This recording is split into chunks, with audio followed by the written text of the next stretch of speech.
everybody, it's Rory from A&S Gear. We're going to look at a unique item today. This is the CP Fill Station Base Unit.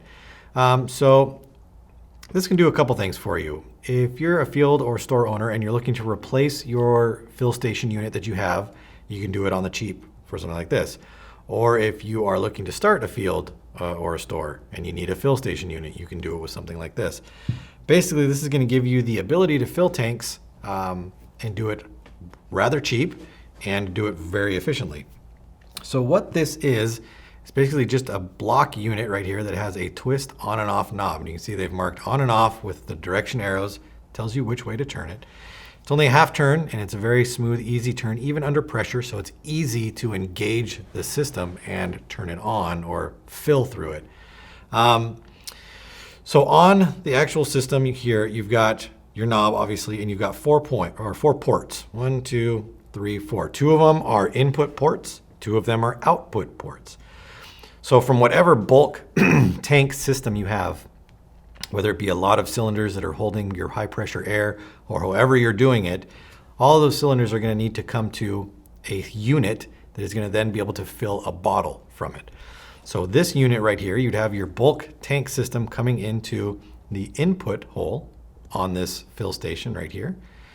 And then on the output hole, you would have some sort of fill piece coming off of it like this. Now this is just a fill whip. It doesn't have any things on the end of it. Obviously it wouldn't work this way, but for demonstration purposes, this would go into here, and then you would have your female quick disconnect at this end down here. And this would be the part that hooks up to the tank.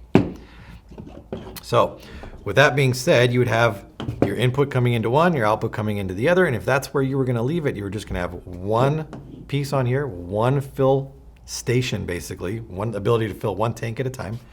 Then you'd use these 2 plugs that they have, and you'd plug the other input port and the other output port. So you'd have one in, one out, the other 2 would be plugged, and you'd be ready to go.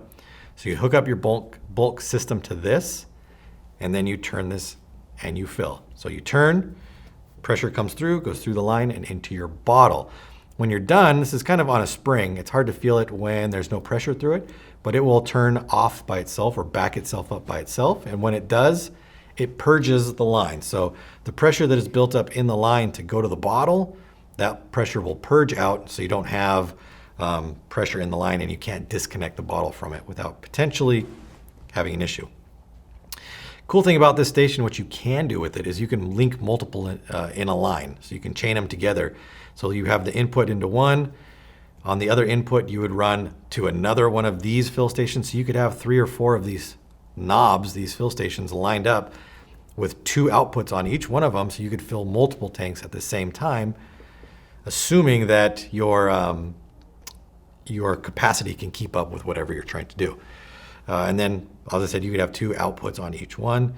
So you can have multiple stations at once. Now, this system right here, this is not regulated. It doesn't have a regulator built into it. So whatever pressure is coming into this unit is what is going to come out of this unit when you activate it. So if you're running 3K bottles and you have a fill station that holds 5,000 PSI and you just crank this thing on, all that pressure is going to come into your smaller capacity bottle. Might be an issue. So you definitely want some sort of safeguard in line for that. So whatever comes out of your fill or your bulk is going to come through this and into your fill bottle. Breakdown is very, very simple. There's one set screw on the side right here. You can open this up, unscrew the collar. This comes off. You can see the spring and our pin here. This pin just goes up and down with the rotation of the knob. This spring helps back it up when it's done. And then you'd pull the center core out right here and do your O-ring replacements. It's very, very simple, very, very easy maintenance, which is a great thing. Some fill stations can be quite complicated sometimes. So this is as simple as it gets. And for a fill station on a compressed air or HPA system, this is as cheap as it's going to get.